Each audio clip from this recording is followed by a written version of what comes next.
The yellow school bus rumbled to a stop in front of Oakwood Middle School, its doors swinging open with a hiss.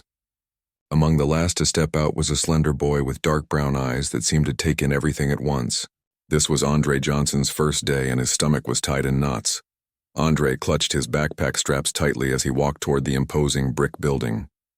Unlike the other students who moved in laughing clusters, he walked alone. The school looked nothing like his old one in the east side of the city. Here the lawn was perfectly trimmed, the windows sparkled in the morning sun, and even the American flag seemed to wave with extra pride. "This is your big chance," his grandmother had told him that morning. Straightening his collar with hands worn from decades of hard work. The cross-district program only takes a few kids each year. Show them what you're made of. Andre had nodded, but now, standing at the edge of the schoolyard watching kids who had known each other since kindergarten, he wasn't so sure. Everything about him felt wrong, from his second-hand clothes to his haircut that his uncle had given him on the back porch last night. The bell rang, and Andre followed the crowd inside, checking the schedule he'd been sent in the mail. His first class was English with Ms. Peterson. Room 203.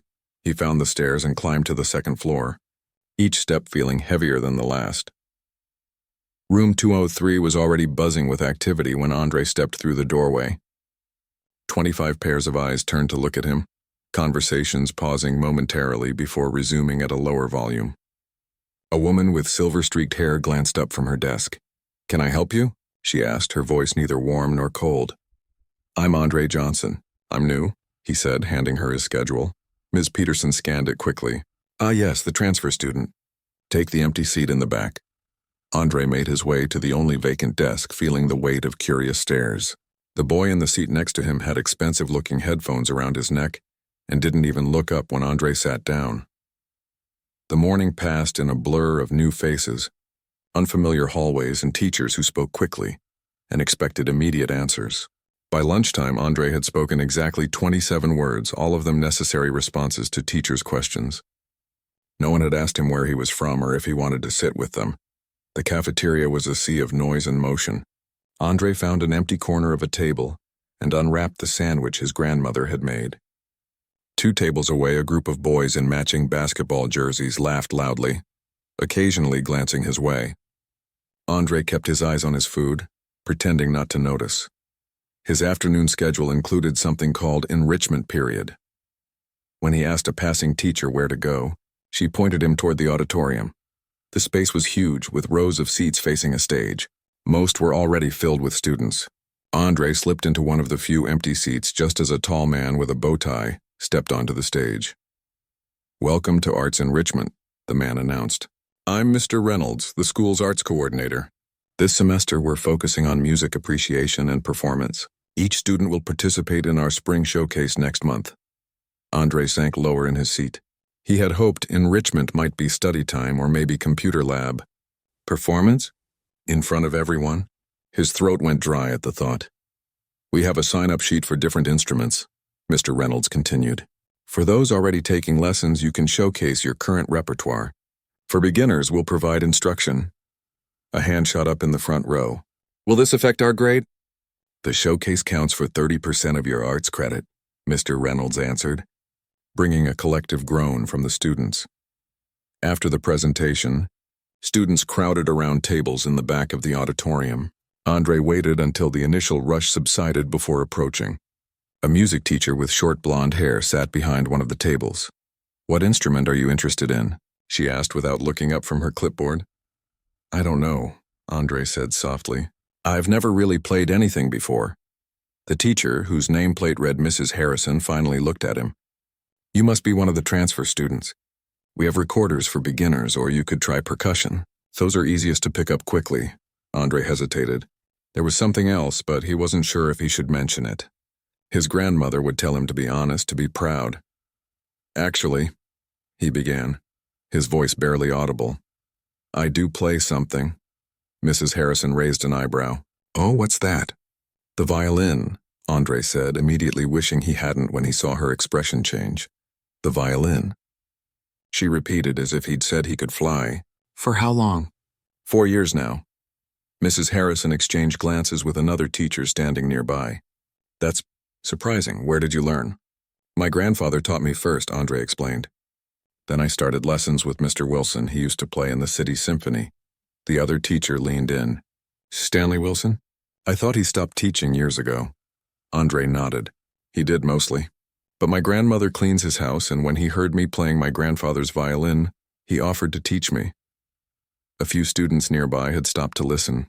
Andre could feel their stares, their curiosity mixed with something else. Doubt maybe, or disbelief. Mrs. Harrison was writing something on her form. Well, Andre, the violin section for the showcase already has 5 very accomplished students who've been playing with private instructors since they were toddlers. Perhaps you'd be more comfortable with something less technical? The way she said it made his chest tighten.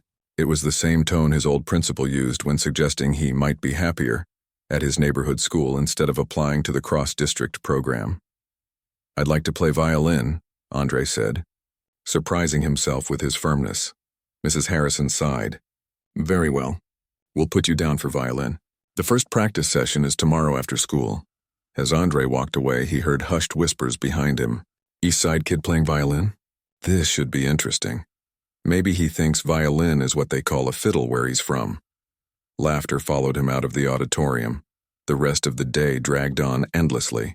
In math class, the teacher was covering concepts Andre had never seen before. In science, they were already halfway through a project everyone else seemed to understand. By the final bell, his confidence was at rock bottom. The bus ride home was long and quiet.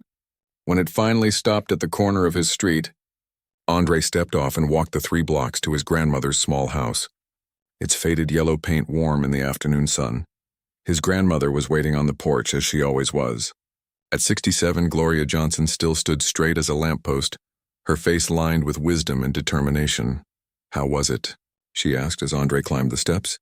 He shrugged, dropping his backpack by the door. Fine. His grandmother had raised 3 children and then Andre after his parents moved away for work. She could read him like a book. That doesn't sound fine to me. What happened? Andre sank into the worn armchair in the living room. Nothing happened. It's just different. The kids all know each other. The teachers talk fast. Everything's different. Different isn't always bad, she said gently. They have this music thing, Andre continued. Everyone has to perform next month. His grandmother's eyes brightened. That sounds perfect for you. You can play your violin. That's what I told them. Andre picked at a loose thread on the chair, but the teacher didn't believe me. She looked at me like I was making it up, and some kids laughed. Gloria Johnson's expression hardened slightly. People will always have their ideas about who you are and what you can do. The only person who needs to know the truth is you. She walked to the small closet in the hallway and pulled out an old leather case. Your grandfather would be so proud of how far you've come with this.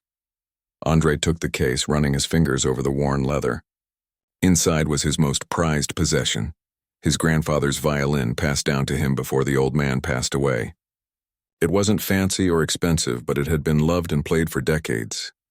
Maybe I should just do something else, Andre said. Drums or something. They wouldn't laugh then. His grandmother sat beside him. When your grandfather first got this violin, people laughed at him too. Said a man like him had no business with such an instrument, but every note he played proved them wrong. She placed her hand on his shoulder. Sometimes, baby, the world needs to be reminded that beauty comes from unexpected places. Andre nodded slowly, opening the case to reveal the polished wood instrument nested in faded blue velvet.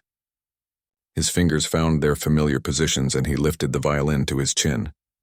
The first notes of Bach's Minuet in G filled their small living room, sweet and pure. For the first time that day, Andre felt like himself again. Tomorrow would be hard. The day after that too, probably. But right now, with the violin singing under his fingers and his grandmother smiling with pride, he remembered who he was and maybe, just maybe, soon everyone at Oakwood Middle School would know it too. The next day arrived too quickly. Andre stood outside the music room after school, his grandfather's violin case clutched tightly in his hand. Through the narrow window in the door, he could see other students already inside, unpacking instruments that looked brand new and expensive. His heart hammered in his chest as he pushed the door open. The chatter in the room died down as he entered. 5 ba. Curious eyes turned to stare at him, then at the worn leather case in his hand. Mrs. Harrison stood at the front of the room, shuffling through sheet music. You're late, Andre, she said without looking up. Sorry, he mumbled, though he'd arrived exactly at the time written on his schedule. He quickly found an empty chair at the edge of the semicircle and sat down. A boy with perfectly styled hair leaned over to whisper to his friend, just loud enough for Andre to hear. Didn't know they taught violin in the projects? His friend snickered in response. Andre pretended not to hear, focusing instead on carefully opening his case. The violin inside may have been old, but he had polished it that morning until it gleamed. His grandfather had taught him that respect for the instrument came before anything else. Mrs. Harrison finished organizing her papers and turned to face the small group. As you know, the spring showcase is our most important arts event of the year. Parents, board members, and even local media attend. Her gaze swept over the students, lingering a moment longer on Andre. We need to ensure a performance of the highest quality. She handed out sheet music to each student. Andre accepted his copy, immediately scanning the notes. It was Vivaldi's Spring from the Four Seasons. Complex, beautiful, and challenging even for experienced players. We'll begin with individual assessments to determine seating arrangement, Mrs. Harrison announced. Thomas, you'll go first. The boy with the styled hair stood confidently, raising his sleek modern violin. His playing was technically precise, if somewhat mechanical. Each student followed in turn, all performing competently. Andre watched their fingers, their posture, the way they interpreted the dynamics. Some were better than others, but all had clearly had years of formal training. Finally, Mrs. Harrison turned to Andre. Your turn, she said, her tone suggesting she was preparing herself for disappointment. Andre stood slowly. Unlike the others who played standing straight with perfect posture, he cradled the violin like it was part of him, the way his grandfather had shown him. He closed his eyes for a moment, took a breath, and began to play. The first notes wavered slightly from nervousness, but then something happened. The music took over. His fingers found their places with the certainty that comes from playing not just with practice, but with heart. The melody flowed, not as rigidly perfect as Thomas's performance perhaps, but with a warmth and expression that made Vivaldi's notes dance in the air. When he finished the passage and lowered his violin, the room was silent. Mrs. Harrison's expression had changed from skepticism to something unreadable. Where did you learn to play like that? She asked, her voice quieter than before. My grandfather started teaching me when I was 8, Andre replied. Then Mr. Wilson took over when Grandpa got sick. And your technique? Who taught you to hold the bow that way? Andre shifted uncomfortably. Mr. Wilson says there's the right way to play, and then there's the right way for each person to play. He taught me both. Mrs. Harrison pressed her lips together, then made a note on her clipboard. Your intonation needs work, and your timing was off in the third measure. From the corner of his eye, Andre could see Thomas smirking. For the showcase, Mrs. Harrison continued, addressing the whole group now. We'll have first and second violin sections. Thomas will be first chair in the first section. Lily, second chair. She continued assigning positions until only Andre remained unmentioned. Andre, you'll be in the second section, last chair. You'll need to work on your precision if you want to move up. Last chair. The position for the weakest player. Andre nodded silently, though inside he felt a flicker of both hurt and determination. He knew he hadn't played perfectly, but he also knew he had played with soul, something his grandfather had valued above technical precision. As they began to practice as a group, Andre quickly realized how challenging the arrangement would be. The second section parts were simpler, but still required perfect coordination with the first section. Mrs. Harrison stopped them frequently to correct mistakes, her criticism directed most often at Andre. Your timing is throwing everyone off, she said after their third attempt. Perhaps you should count aloud until you get it right. Heat rose to Andre's cheeks as the other students stared. Counting aloud was a technique used for beginners, not someone who had been playing for years. After an hour of practice, Mrs. Harrison checked her watch. That's enough for today. Practice your parts individually before our next session. Andre, a word before you leave. As the other students packed up their instruments, exchanging satisfied glances at having secured better positions, Andre approached Mrs. Harrison's desk. I'm concerned about your readiness for this piece, she said bluntly. The showcase is only 3 weeks away, and while you have an interesting style, it doesn't fit with what we're trying to achieve here. Andre gripped his violin case tighter. I can practice more. It's not just about practice. It's about proper training, she sighed. Look, there's no shame in switching to a simpler instrument for your first semester here. Perhaps the recorder, or I want to play violin, Andre interrupted, surprising both himself and Mrs. Harrison with his firmness.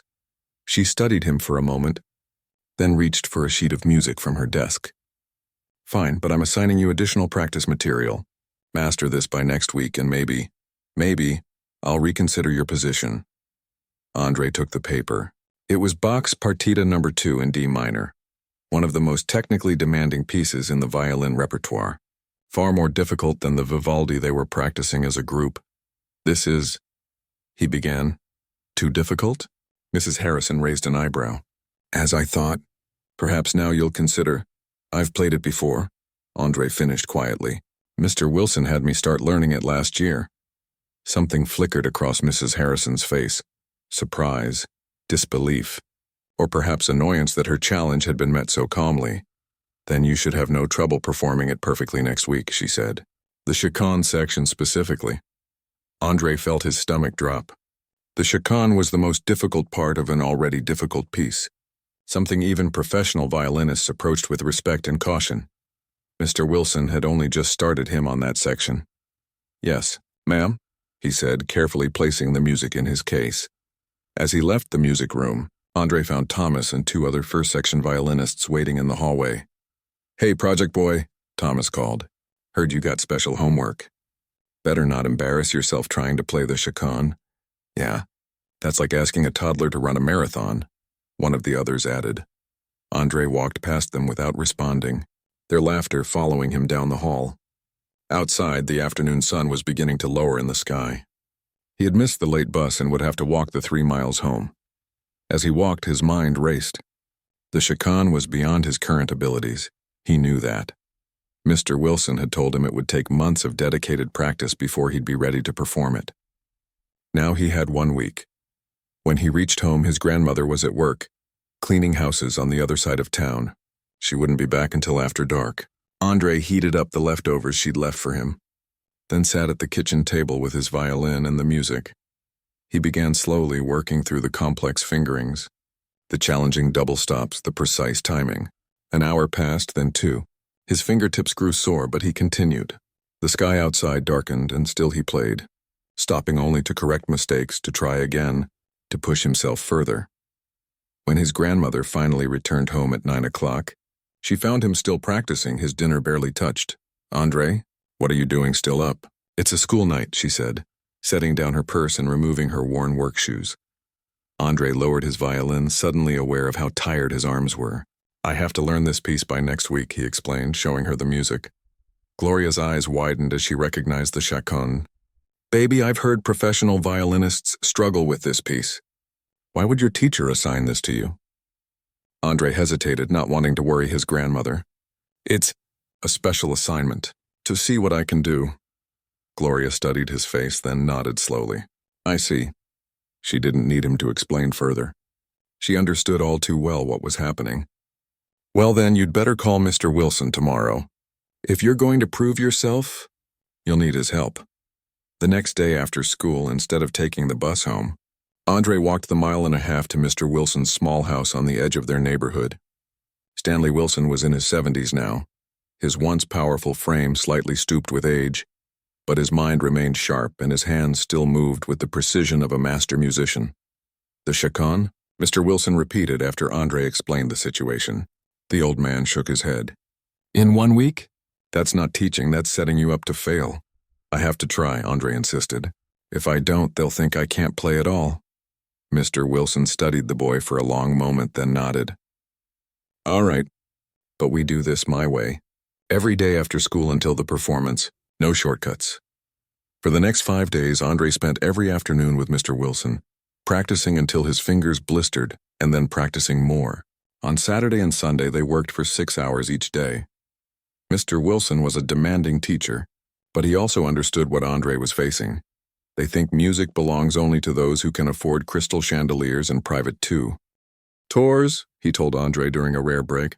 Prove them wrong, but not out of anger. Prove them wrong with beauty. At home, Andre practiced into the night, playing softly so as not to disturb the neighbors. His grandmother watched with a mixture of pride and concern, bringing him cups of tea and reminding him to rest his hands. "Music is important," she told him, "but so is your health. Your grandfather would say the same." By the time Wednesday arrived, the day of his challenge, Andre had pushed himself further than he ever had before. The piece wasn't perfect, not as perfect as he wanted it to be, but Mr. Wilson had nodded with satisfaction after his final practice. "Remember," the old man had said, "technique can be learned by anyone with enough time and money. Soul must be earned. Play with your soul." Andre carried those words with him as he entered the music room that afternoon.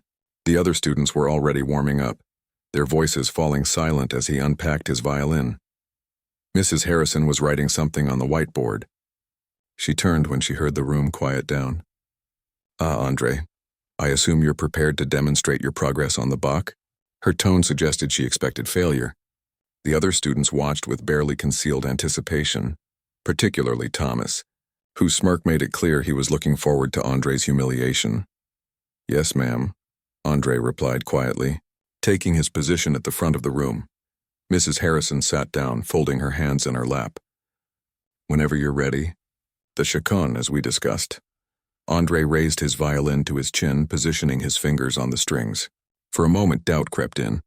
The piece was still beyond his full mastery. There would be mistakes. They would hear them, use them against him. Then he remembered his grandfather's words, echoed now by Mr. Wilson. "Play with your soul." He closed his eyes and began. The opening notes of the chaconne filled the room, solemn, powerful, complex. Andre's fingers moved across the strings with purpose, not just hitting the notes but giving them meaning. Yes, there were small imperfections, a slightly missed note here, a timing issue there, but underneath it all was something that couldn't be taught in the most expensive music schools. Genuine emotion.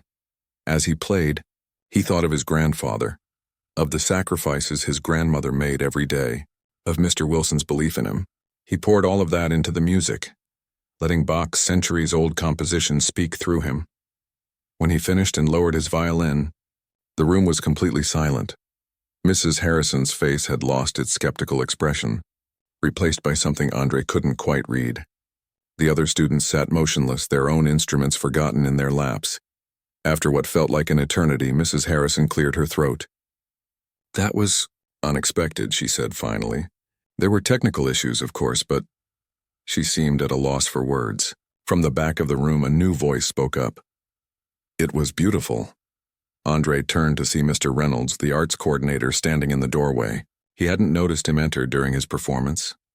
"Truly beautiful," Mr. Reynolds continued, walking into the room. "Mrs. Harrison, I think we found our soloist for the showcase opening." Mrs. Harrison's mouth fell open at Mr. Reynolds's words. "Soloist? But Thomas has always opened our showcase. He's been first chair for 2 years running." Mr. Reynolds smiled politely but firmly. "I think it's time for something different, don't you?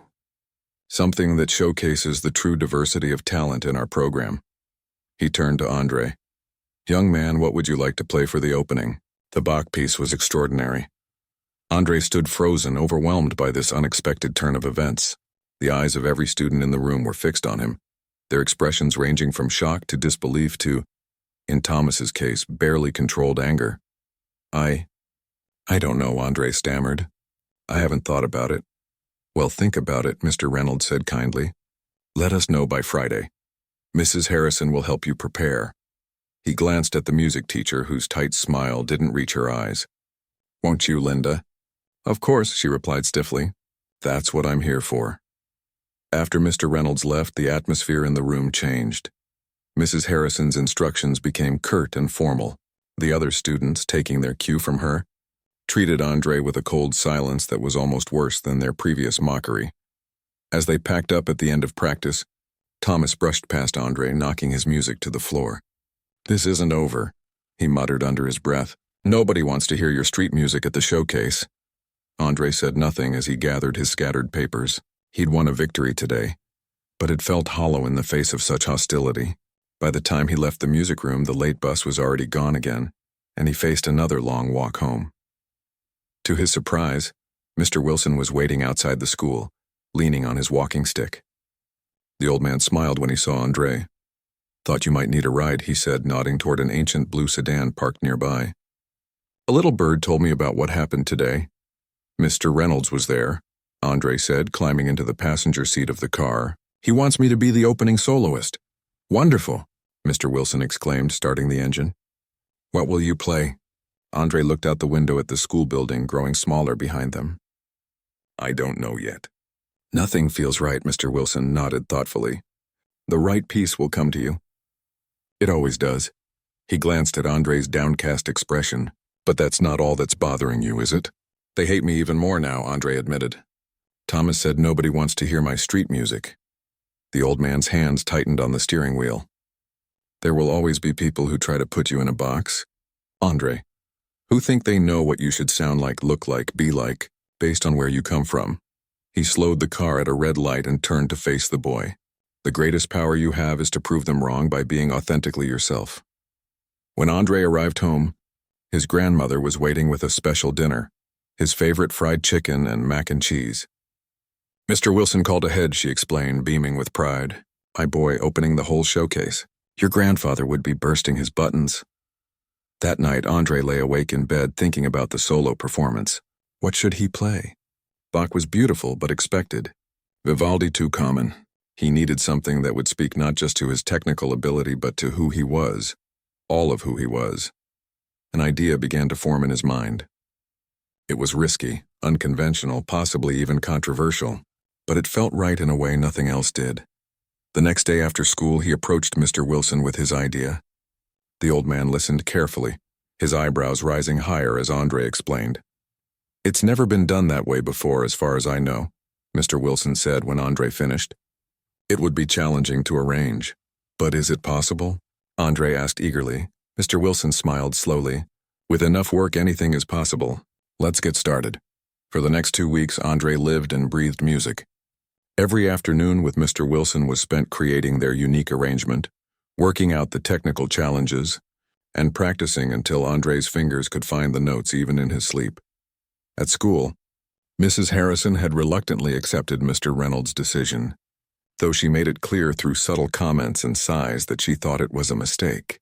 During group practices, she barely acknowledged Andre, focusing instead on the rest of the orchestra. Word had spread throughout the school about the transfer kid who had somehow secured the opening solo spot. In the hallways, Andre heard whispers and caught curious glances. Some students, impressed by what they'd heard about his playing, began to nod hello. Others, friends of Thomas, made a point of ignoring him completely. One day, as Andre was eating lunch alone as usual, a girl with bright beads in her hair sat down across from him. Is it true you're playing the solo at the showcase? She asked without preamble. Andre nodded, surprised by the direct question. Cool, she said simply. I'm Zoe. I play cello, but not in the orchestra. My parents can't afford the private lessons most of those kids have. Then how did you learn? Andre asked. YouTube tutorials in the public library, she said with a small laugh.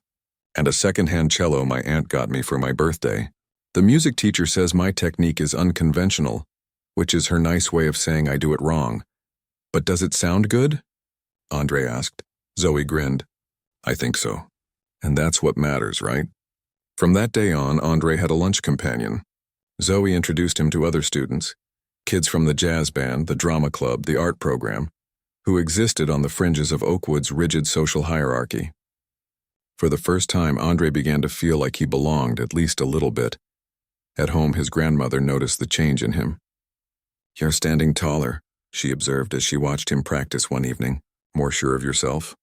I still get nervous thinking about the showcase, Andre admitted. What if they hate what I'm doing? It's not traditional at all.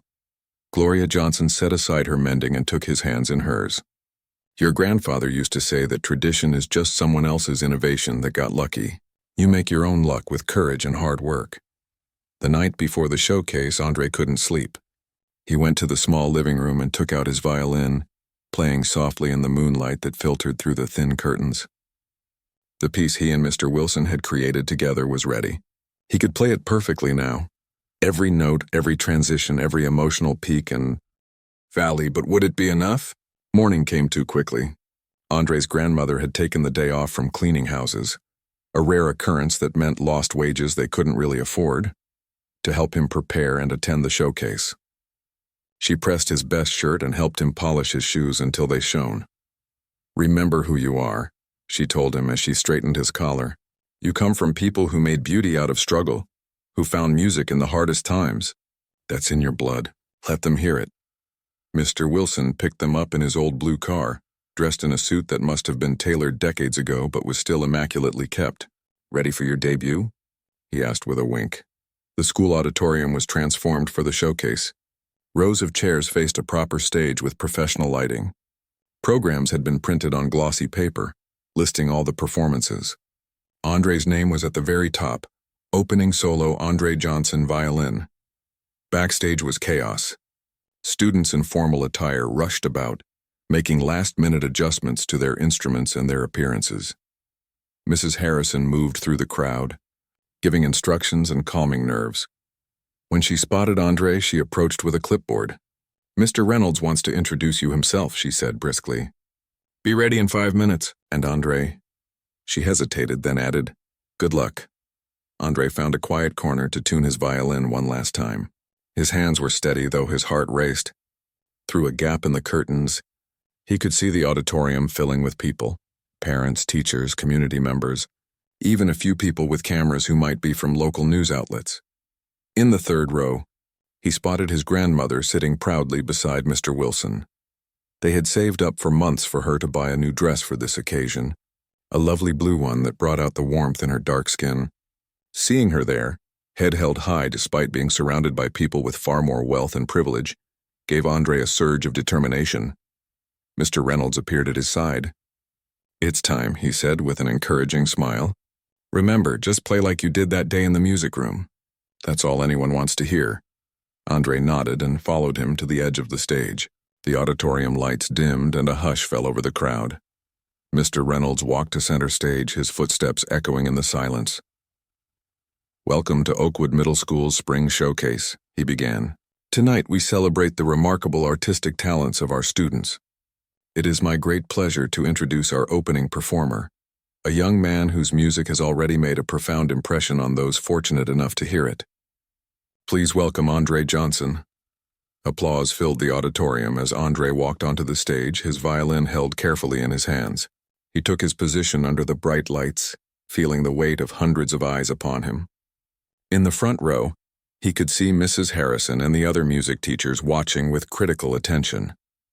Thomas and his friends sat nearby, their expressions suggesting they were waiting for him to fail. Andre closed his eyes for a moment, gathering his courage. Then he raised his violin, positioned his bow, and began to play. The first notes were from Bach's Chaconne, the piece that had earned him this spot. The familiar melody filled the auditorium, rich and resonant. Andre played with precision and emotion, just as Mr. Wilson had taught him. For nearly a minute, it was exactly what everyone expected: classical, traditional, proper. Then, subtly at first, he began to change the piece. A slight syncopation here, a blues note there. The classical framework remained, but something new was emerging from within it. Elements of jazz, hints of gospel, echoes of the music his grandfather had loved and played on summer evenings on their porch. Andre opened his eyes as the transformation continued, his confidence growing with each note. He saw Mrs. Harrison's confusion, Thomas's disbelief, and most importantly, his grandmother's radiant smile. This was the arrangement he and Mr. Wilson had spent weeks perfecting, a bridge between classical tradition and the rich musical heritage of his own community. The melody soared and dipped, carrying with it joy and sorrow, struggle and triumph. Andre's fingers flew across the strings, drawing out sounds his violin had never made before. He wasn't just playing the notes, he was telling his story, his family's story, through this unprecedented fusion of musical worlds. As he approached the final passage, Andre poured everything he had into the music, all his frustration at being underestimated, all his pride in where he came from, all his hope for where he might go. The last note hung in the air, vibrant and alive before slowly fading into silence. For a moment, the auditorium was absolutely still. Andre stood alone on the stage, breathing hard, his violin lowered to his side. Had he made a terrible mistake? Was the silence a sign of shock, disapproval, rejection? Then, from somewhere in the middle of the audience, someone began to applaud. Another person joined in, and another. Within seconds, the entire auditorium erupted in thunderous applause. People rose to their feet, their faces alight with emotion and appreciation. In the front row, most of the music teachers were standing too, even Mrs. Harrison, though her expression was complex, impressed yet somehow disturbed by what she had just witnessed. Thomas remained seated, arms crossed, but his friends were on their feet, their previous disdain forgotten in the face of something undeniably extraordinary. Andre's grandmother was weeping openly, her hands pressed to her heart. Beside her, Mr. Wilson nodded with fierce pride, as if to say, "I told you so." Mr. Reynolds bounded onto the stage, shaking Andre's hand enthusiastically. "That was incredible," he exclaimed into the microphone, his voice barely audible over the continuing applause. "Absolutely incredible. Ladies and gentlemen, Andre Johnson." The applause continued as Andre took a bow, his heart fuller than it had ever been. In this moment, he was not the outsider, the transfer kid from the wrong side of town. He was simply a musician who had touched people's hearts with his unique voice. As he straightened from his bow, Andre caught his grandmother's eye. She mouthed the words he knew she was thinking. Your grandfather heard every note. And somehow, standing there under the bright lights with the audience still on its feet, Andre believed she was right. The rest of the showcase passed in a blur for Andre. He watched from backstage as other students performed. The orchestra played their Vivaldi piece without him. Mrs. Harrison had decided it was best for everyone if he focused solely on his solo, and various ensembles took their turns on stage. It all seemed distant somehow, as if he were watching through a window from somewhere far away. His mind kept returning to the moment he'd finished playing, to the sound of applause washing over him like a wave. Nothing in his life had prepared him for that feeling, the pure connection between his music and the hearts of strangers. After the final performance, audience members mingled with students in the school cafeteria, where refreshments had been set up. Andre found himself surrounded by people he'd never met. Parents of other students, community members, even a reporter from the local newspaper who wanted to know more about his revolutionary interpretation of Bach. It wasn't really my interpretation, Andre explained honestly. My teacher, Mr. Wilson, helped me create the arrangement. He used to play with the City Symphony. Stanley Wilson? The reporter's eyebrows shot up. The Stanley Wilson? He disappeared from the classical music scene 20 years ago. Everyone thought he'd stopped playing altogether. He still plays, Andre said. Every day. He says music isn't meant for concert halls only. It belongs everywhere. The reporter scribbled furiously in her notebook. And where is Mr. Wilson now? I'd love to speak with him. Andre scanned the crowded cafeteria, finally spotting his teacher and grandmother in a corner, deep in conversation with Mr. Reynolds, over there, in the blue suit. As the reporter hurried away, Andre felt a tap on his shoulder. He turned to find a tall man in an expensive-looking suit, accompanied by a woman in a sleek dress. Andre Johnson, I'm David Chen, head of the music department at Westridge Academy. He extended his hand, which Andre shook hesitantly. This is my colleague, Professor Lydia Townsend. Hello, Andre said, suddenly nervous.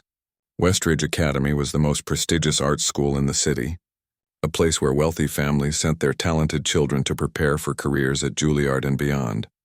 Your performance tonight was quite unusual, Professor Townsend said, studying Andre with an intensity that made him want to look away. Where did you study before Oakwood? I didn't, Andre admitted. Just with my grandfather and then Mr. Wilson. The two educators exchanged glances. Remarkable, Mr. Chen murmured. Raw talent is one thing, but what you demonstrated tonight requires extraordinary musical intuition. We'd like to speak with your parents, Professor Townsend added. Westridge has a limited number of full scholarships available for exceptional students. Based on what we heard tonight, you might be a candidate for our fall program. Andre's heart leaped. My grandmother's over there, he said, pointing toward Gloria, who was now laughing at something Mr. Wilson had said. She's raised me since I was little. Wonderful. May we speak with her now? Mr. Chen asked. Of course, Andre replied, still trying to process what was happening. A scholarship to Westridge would change everything. It would mean access to resources he'd never dreamed of, training from world-class musicians, opportunities that seemed impossible just hours ago. As he led the Westridge educators through the crowd, Andre spotted Mrs. Harrison standing near the refreshment table, watching him with an unreadable expression. On impulse, he changed course slightly to approach her. "Mrs. Harrison," he said politely, "thank you for giving me the chance to perform tonight." The music teacher's face softened slightly. "It wasn't entirely my decision," she reminded him. "But you did well." "Very well. I couldn't have done it without your challenge," Andre said sincerely. "Learning the chaconne pushed me to become better." Something flickered in Mrs. Harrison's eyes, surprise perhaps, or a reluctant respect. That was the intent, though not quite in the way things turned out. She hesitated, then added, "Your technique still needs refinement, but your musicality is exceptional." Coming from Mrs. Harrison, this was high praise indeed. Andre nodded, accepting both the criticism and the compliment. "I'll keep working on my technique," he promised. As he continued toward his grandmother, Thomas stepped directly into his path, blocking his way. The other boy's face was flushed, his expression a mixture of anger and something that might have been shame. "You think you're special now?" Thomas demanded, his voice low but intense. "Because you can play some weird jazz version of Bach?" Andre met his gaze steadily. "No, I just played the way I know how." "Well, everyone's talking about it," Thomas said bitterly. "Mr. Chen and Professor Townsend never even looked at me, and I've been playing since I was 4. Andre wasn't sure how to respond. He felt no satisfaction in Thomas's distress, only a sadness that music, something that should bring joy, had become a source of such competition and resentment. "You're a really good violinist, Thomas," he said finally. "I've learned a lot watching you play." Thomas stared at him, clearly thrown by this unexpected response. For a moment it seemed he might say something conciliatory in return. Then he shook his head. "Whatever. Just stay out of my way next year." As Thomas stalked off, Zoe appeared at Andre's side. "What was that about?" she asked, munching on a cookie from the refreshment table. "Nothing important," Andre replied, watching Thomas disappear into the crowd. "How was your evening?" "I didn't get to hear your cello group perform." "We crushed it," Zoe said with a grin. "Not standing ovation level like you, but pretty good. Oh, and my mom wants to meet you. She was blown away by your playing. Said it reminded her of this violinist she saw in New Orleans when she was young." Andre smiled, warmed by his new friend's enthusiasm. "I'd like to meet her too. But first I need to introduce some people to my grandmother." By the time Andre finally reached Gloria and Mr. Wilson, they were already deep in conversation with Mr. Reynolds about music education opportunities. "There he is," his grandmother exclaimed, pulling him into a tight hug. "My star. Did you see how they stood up for you?" "Every single person. Almost every person," Andre corrected quietly, thinking of Thomas. "The ones that matter," Mr. Wilson said with a knowing look. "The ones with open hearts," Mr. Reynolds nodded in agreement. "Andre, your performance has opened some very interesting doors. I've been telling your grandmother and Mr. Wilson about the summer music program at the Cultural Center. They offer scholarships for promising musicians. And I've been telling them about Westridge," Andre said, gesturing to Mr. Chen and Professor Townsend, who had been waiting patiently nearby. "They want to talk about their scholarship program too." Gloria's eyes widened as Andre made the introductions. For the next 20 minutes, the adults discussed possibilities that would have seemed like fantasy just hours before. Specialized training, access to better instruments, performance opportunities with established musicians, even potential conservatory paths for the future. Andre listened, his head spinning with the sudden expansion of his world. Just weeks ago he had been the outsider, the boy from the east side who didn't belong. Now people were talking about his unique voice and innovative approach and natural gift. As the conversations continued, Andre found himself stepping back slightly, needing a moment to process everything. He moved to the edge of the cafeteria, where large windows looked out over the school grounds, now dark except for the security lights that cast long shadows across the empty basketball courts. He felt someone join him at the window and glanced over to see Mr. Wilson, who had apparently also needed a break from the enthusiastic planning session. "Overwhelming, isn't it?" the old man asked quietly. Andre nodded. "Yesterday I was just trying to survive in this school. Now they're talking about Westridge and conservatories and you're wondering if you're ready for all that," Mr. Wilson finished for him. "Yes," Andre admitted. "What if I can't live up to their expectations? What if tonight was just luck?" Mr. Wilson chuckled softly. "Son, what you did tonight wasn't luck. It was the result of hard work and genuine talent. But more importantly, it was honest. You played from your heart, not just your hands. He turned to face Andre fully. That's something many musicians never learn, no matter how many years they study. But Westridge, that's a whole different world. True, Mr. Wilson acknowledged. And there will be challenges there too, different ones perhaps, but still challenges. The question isn't whether you'll face difficulties. You will. The question is whether you're willing to keep finding your own voice despite them. Andre thought about this as they both gazed out at the night. When I was playing tonight, he said slowly, there was this moment when everything else disappeared. All the worry about what people would think, all the technical stuff, all the pressure. It was just me and the music, like we were having a conversation only we could understand. Mr. Wilson smiled, a genuine smile that crinkled the corners of his eyes. That's it, he said softly. That's exactly it. Hold on to that feeling. It will carry you through whatever comes next. They stood in companionable silence for another moment before Andre's grandmother called them back to the group, where decisions were being made and possibilities mapped out. The following week was a whirlwind of activity. The local newspaper ran a feature on Andre and Mr. Wilson, highlighting both the students' remarkable talent and the teacher's return to the musical community after decades of relative obscurity. The story was picked up by several online platforms, bringing unexpected attention to both Oakwood Middle School and the cross-district program that had brought Andre there in the first place. At school, things changed in subtle but significant ways. Students who had never spoken to Andre before now greeted him in the hallways. Teachers who had previously seemed indifferent suddenly took an interest in his academic progress. Even Mrs. Harrison had softened somewhat, offering to help him prepare for his Westridge audition, though she still couldn't quite bring herself to fully embrace his unconventional style. You have a natural instinct for musical expression, she told him during one of their practice sessions. But classical training would give you the technical foundation to truly excel. Can't I have both? Andre asked. The classical training and my own style? Mrs. Harrison considered this. Perhaps, she conceded. In fact, that's what made the great innovators in music history. They mastered the rules before they broke them. Not everyone was supportive, of course. Thomas and his circle of friends maintained their distance, occasionally making comments just loud enough for Andre to hear.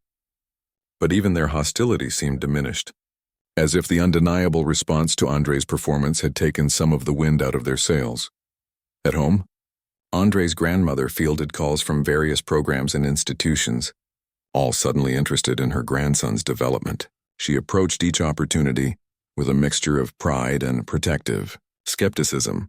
They all want a piece of you. Now, she remarked one evening as they sorted through brochures and information packets spread across their kitchen table. But we need to be smart about this. Your grandfather always said, when everyone's offering you the world, make sure you know which part of it you actually want. Andre nodded, understanding her caution. The attention was flattering but also somewhat disorienting. I just want to keep playing, he said simply. To get better, to make music that feels true. Gloria smiled, reaching across the table to squeeze his hand. Then that's what we'll focus on. Everything else is just noise. After careful consideration and many discussions with Mr. Wilson, Andre and his grandmother decided he would finish the school year at Oakwood, audition for the Westridge Scholarship for the fall, and participate in the Cultural Center's summer program in the interim. It was an ambitious plan, one that would require continued hard work and dedication, but Andre felt ready for the challenge. The day of his Westridge audition arrived on a bright Saturday morning in late April. Mr. Wilson picked up Andre and Gloria in his old blue car, just as he had for the showcase. Nervous? The old man asked as they drove through the city toward Westridge's impressive campus. Andre nodded, clutching his violin case. A little. Mostly excited, though. That's the right attitude, Mr. Wilson said approvingly. Nervousness and excitement are really the same energy. It's just how we label them that makes the difference. Westridge Academy was everything Andre had imagined and more. The music building alone was larger than the entire East Side Community Center, with practice rooms equipped with pianos, recording equipment, and acoustically treated walls. Students in pressed uniforms moved through the hallways with an air of purpose and privilege. In the waiting area outside the audition room, several other young musicians sat with their parents or teachers. instruments at the ready. Most were accompanied by adults in expensive clothing who spoke in hushed, urgent tones about prestigious summer camps and private instructors. Andre's grandmother, in her simple Sunday dress, and Mr. Wilson, in his well-kept but decades-old suit, stood out noticeably. Andre felt a familiar pang of self-consciousness, but then he remembered the night of the showcase, how his music had spoken for itself, bridging divides that seemed uncrossable. Andre Johnson? A woman with a clipboard appeared at the door. "The committee is ready for you now." Andre stood, taking a deep breath. His grandmother kissed his cheek, and Mr. Wilson gave him an encouraging nod. "Remember," the old man whispered, "play from your heart." The audition room was spacious and bright, with large windows overlooking a courtyard garden. 5 people sat at a long table, Mr. Chen and Professor Townsend from the showcase, plus 3 others Andre didn't recognize. "Welcome, Andre," Mr. Chen said warmly. "Please set up and make yourself comfortable." As Andre prepared his violin, Professor Townsend explained the process. "We'd like you to play 2 pieces today. First, something from the standard classical repertoire, to demonstrate your technical proficiency. Then we'd be interested in hearing an example of the fusion style you performed at the showcase." Andre nodded, relieved that they wanted to hear both aspects of his playing. For his classical piece, he had prepared Mozart's Violin Concerto No. 3, a work Mr. Wilson had chosen to highlight his improving technique while still allowing for expressive interpretation. Taking his position, Andre closed his eyes briefly, centering himself as he had learned to do. Then he began to play, focusing on precision and clarity, on the pure beauty of Mozart's composition without embellishment or alteration. When he finished, there was appreciative applause from the committee. Andre could see they were impressed, if not quite as moved as they had been by his showcase performance. That was about to change. "And now your second piece?" Mr. Chen prompted. Andre smiled slightly. "This is something Mr. Wilson and I created together," he explained. "It's based on a spiritual my grandfather used to play, with elements of classical structure. From the first notes, this piece was entirely different. Soulful, complex, alive with both tradition and innovation. Andre had practiced it for countless hours, refining the transitions between classical techniques and the more improvisational sections, finding the perfect balance between discipline and freedom. As he played, he once again experienced that transcendent feeling of connection with the music, of being both its creator and its vessel. He barely noticed when one of the committee members leaned forward, completely captivated, or when another began tapping a finger in time with the rhythm. When the final note faded, there was a moment of profound silence before the applause began. Enthusiastic, genuine applause from 5 people who had likely heard thousands of auditions. "Extraordinary," one of them said. "Absolutely extraordinary." "The technical elements in the classical piece need development," another observed, "but the musicality is undeniable." Mr. Chen smiled broadly. "Andre, would you mind waiting outside while we deliberate? It shouldn't take long." In the waiting area, Andre's grandmother and Mr. Wilson looked up expectantly when he emerged. "How did it go?" Gloria asked, searching his face. "Good, I think," Andre replied, still processing the experience himself. "They liked the spiritual arrangement especially." Mr. Wilson nodded in satisfaction. "Of course they did. It was authentic. They didn't have to wait long." Less than 10 minutes later, Mr. Chen himself came to the waiting area.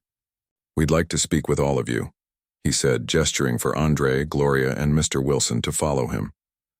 In a small conference room adjacent to the audition space, the committee had gathered. Professor Townsend stood when they entered. "Andre," she began without preamble, "we would like to offer you a full scholarship to Westridge Academy." "Beginning this fall," Gloria gasped softly, her hand finding Andre's shoulder. "The scholarship covers tuition, of course," Mr. Chen added, "as well as private instruction, ensemble participation, and access to our instrument library, which includes several fine violins you may use for practice and performance." "We believe you have exceptional potential," another committee member said. "With the right training, you could develop into a truly unique voice in the music world, someone who bridges traditions rather than simply existing within them." Andre felt a surge of emotion, joy, gratitude, disbelief, and yes, a touch of fear at the magnitude of this opportunity. "Thank you," he managed to say. "Thank you so much."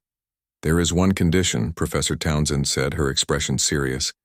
"We would like Mr. Wilson to consider joining our faculty as a special instructor, working specifically with you and perhaps a small number of other students interested in musical fusion." It was Mr. Wilson's turn to look surprised. "Me? Teach at Westridge? Your credentials are impeccable despite your years away from the public eye," Mr. Chen confirmed.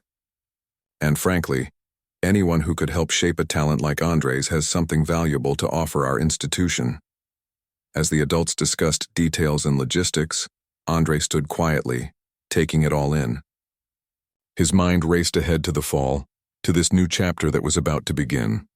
There would be challenges, certainly new expectations, new pressures, perhaps even new forms of prejudice or resistance. But there would also be opportunities he could scarcely imagine. Chances to grow not just as a musician but as a person, and most importantly, he wouldn't face them alone. He would have his grandmother's unwavering support, Mr. Wilson's guidance, and his own growing confidence in who he was and what he had to offer. Outside the window of the conference room, spring sunlight illuminated the Westridge campus, making everything look bright and full of promise. Andre thought of his grandfather's old violin, of the music that had been passed down through generations, transformed and renewed with each pair of hands that held it. Some things were lost in that passage of time, but others were gained. New perspectives, new influences, new possibilities. It wasn't about rejecting tradition or embracing it blindly. It was about finding one's own voice within the great, ongoing conversation of music. And Andre's voice, he now knew with certainty, deserved to be heard. 3 years had passed since that life-changing audition. Andre Johnson, now 15 and in his junior year at Westridge Academy, stood backstage at City Hall's grand concert venue, adjusting his bow tie. The elegant black suit he wore had been a gift from Mr. Wilson for this special occasion, Andre's debut with the City Symphony Orchestra as their youngest ever guest soloist. 5 minutes. "Mr. Johnson," a stagehand informed him quietly. Andre nodded, taking a deep breath to calm his racing heart. So much had happened in those 3 years. Challenges and triumphs, growth and setbacks, moments of doubt and moments of extraordinary clarity. Through it all, music had remained his constant companion, his voice when words failed, his refuge when the world became too complicated. From the wings, he could see the packed auditorium. Nearly 2,000 people had come tonight, including critics from national publications and representatives from several prestigious conservatories. In the front row, his grandmother sat proudly in a new blue dress, her silver hair styled elegantly for the occasion. Beside her was Mr. Wilson, now 80 and walking with a cane, but still sharp-minded and vital, his eyes bright with anticipation. Also in the audience were many familiar faces from Andre's journey. Mr. Reynolds from Oakwood, who had given him that first crucial opportunity. Zoe, his first real friend at school, now a promising cellist in her own right. Even Mrs. Harrison, who had eventually come to respect Andre's talent, though she never quite embraced his unconventional approach. Conspicuously absent was Thomas, who had transferred to a different school after Andre received the Westridge scholarship. Andre had heard through mutual acquaintances that Thomas still played violin, still performed well, but had never quite recaptured the automatic first-chair status he'd once taken for granted. Andre hoped he was finding his own path, his own relationship with music beyond competition and expectation. 2 minutes, the stagehand whispered, interrupting Andre's reflections. Andre closed his eyes, centering himself as Mr. Wilson D taught him. Tonight's performance was particularly meaningful. He would be playing a piece he had composed himself with the symphony providing accompaniment. Titled Bridges, it incorporated elements of classical structure, jazz improvisation, gospel harmonies, and rhythms inspired by various African musical traditions. It was in many ways the culmination of everything he had been working toward since that day in Mrs. Harrison's music room when he'd refused to be limited by others' expectations. Getting the symphony to agree to perform an original composition by a 15-year-old had been no small feat. But Andre's reputation had grown steadily over the past 3 years, built on competition wins, well-received recitals, and the unique perspective he brought to every performance. When the symphony's artistic director had finally heard Bridges during a master class at Westridge, He had immediately recognized its potential to showcase both André's extraordinary talent and the orchestra's commitment to nurturing diverse voices in classical music. Places, please, came the final call. André opened his eyes and picked up his violin, no longer his grandfather's old instrument, but a magnificent 19th-century Italian violin on loan from Westridge's collection. Still, he kept the old violin carefully preserved at home, playing it often during practice sessions to maintain the connection to his roots. As he stepped onto the stage, the bright lights momentarily blinded him. The applause that greeted his appearance was enthusiastic, some audience members already familiar with his work, others curious about this young prodigy they'd read about in the press. André took his position in front of the orchestra, nodding respectfully to the conductor, a distinguished woman who had been surprisingly supportive of his unconventional composition. As the applause died down, a hush fell over the auditorium.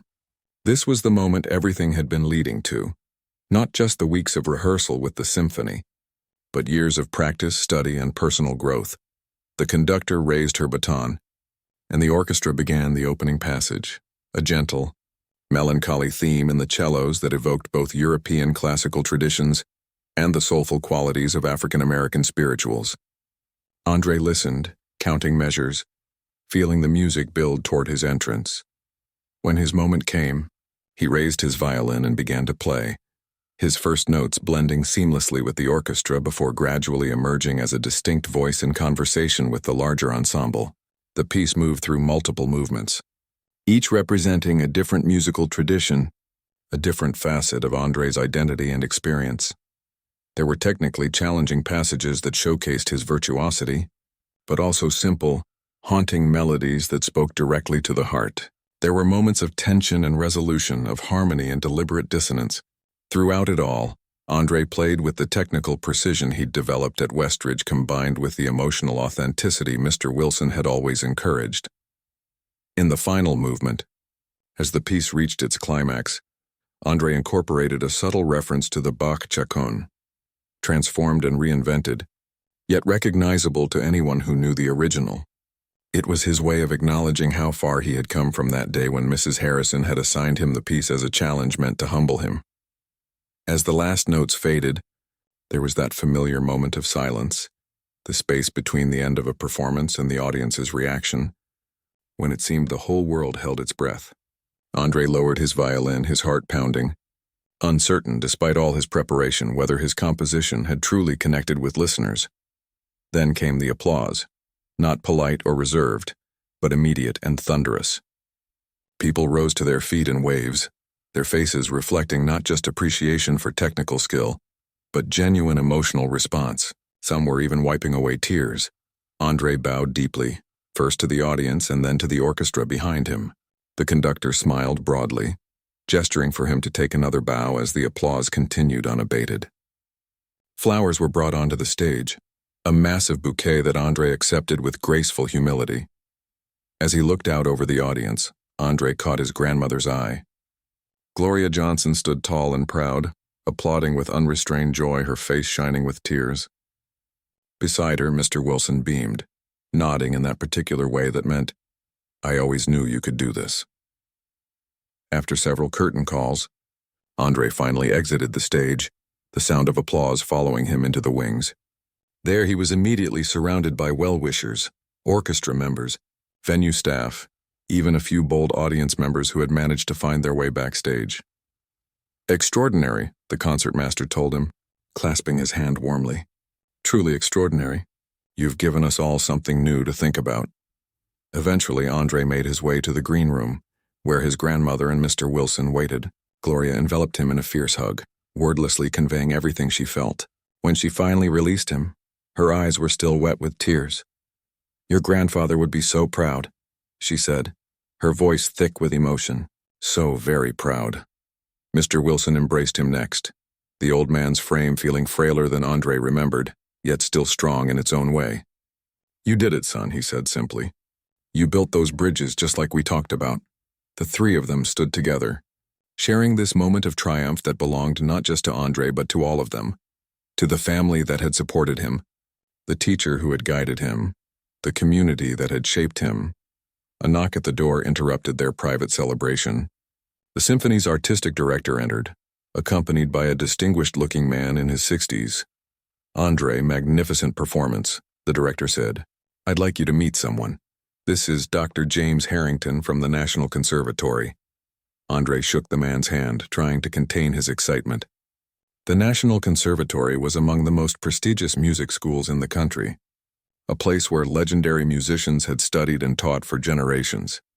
"Mr. Johnson, your composition tonight was remarkable," Dr. Harrington said.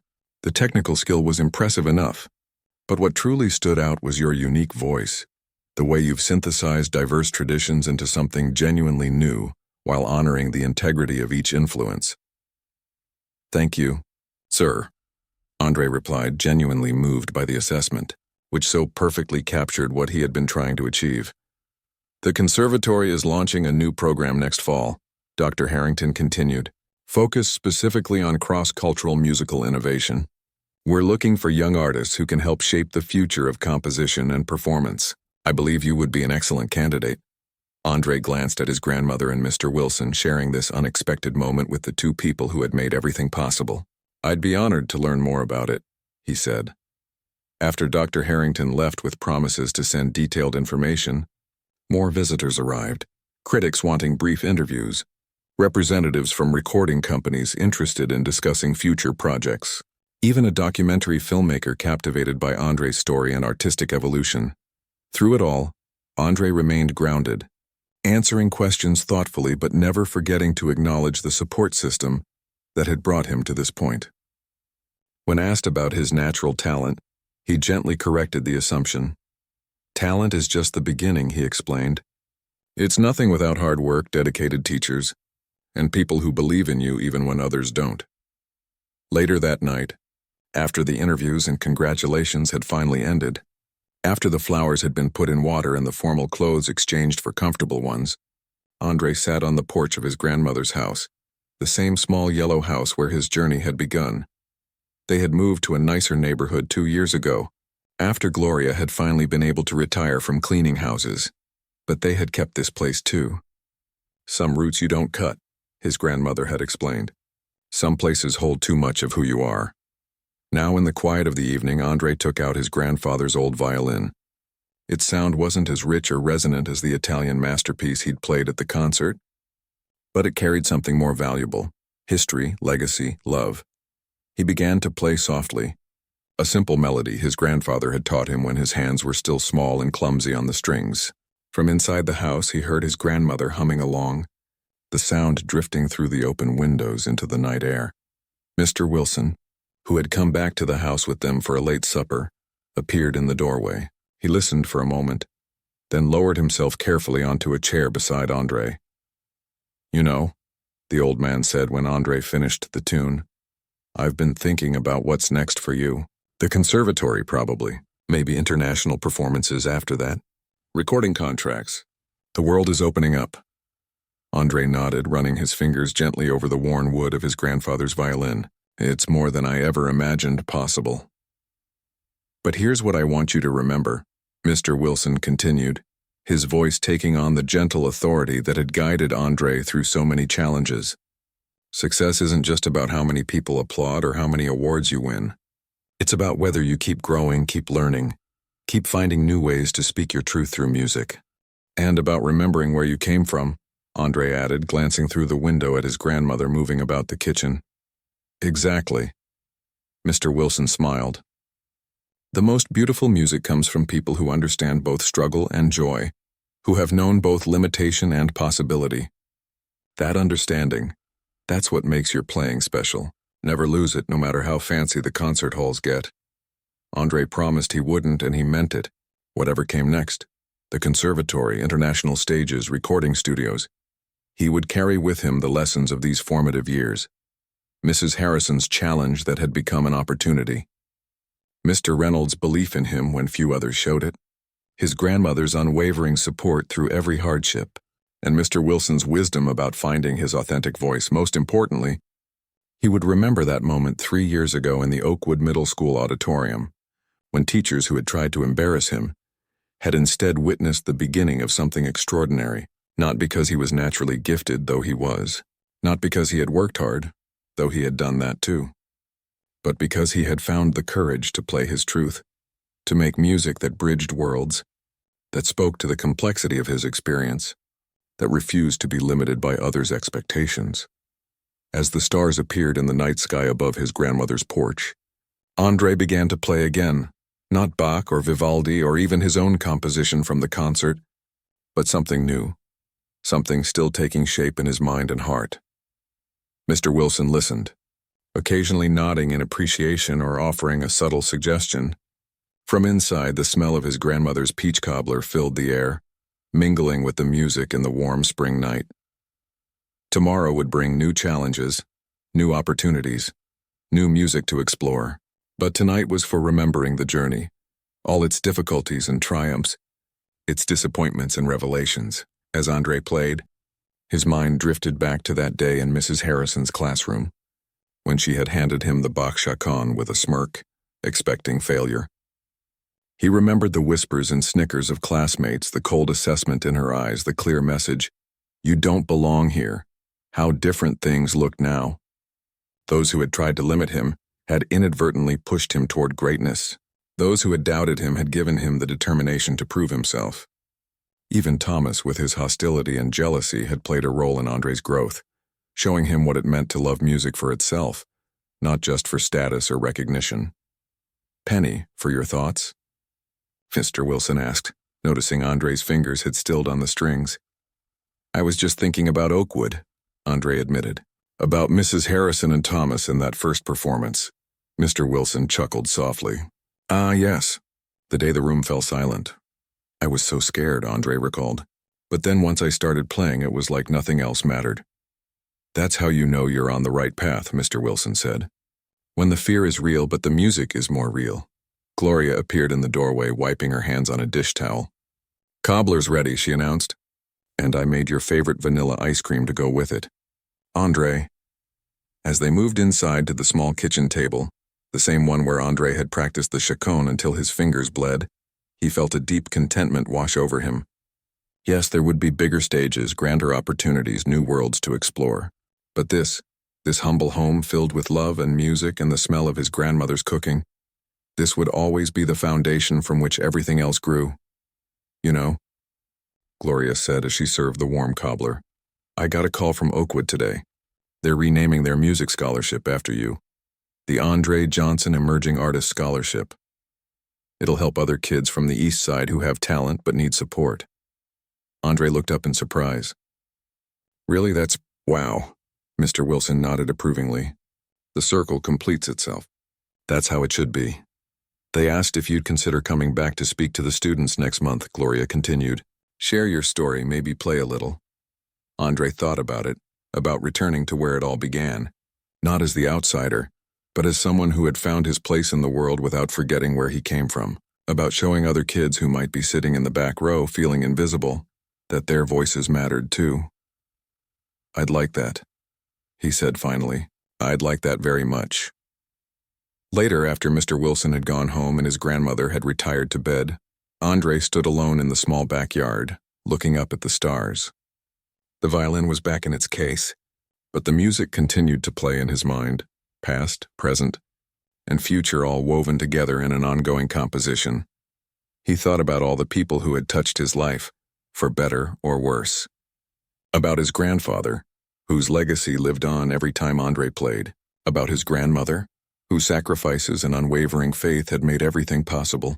About Mr. Wilson, who had taught him that technique without heart was empty. About Mrs. Harrison, who had inadvertently given him the challenge that changed everything. Even about Thomas, whose privileged certainty had been shaken by André's unexpected talent, a lesson that would serve him well if he chose to learn from it. 3 years ago, teachers had tried to embarrass a boy with a violin.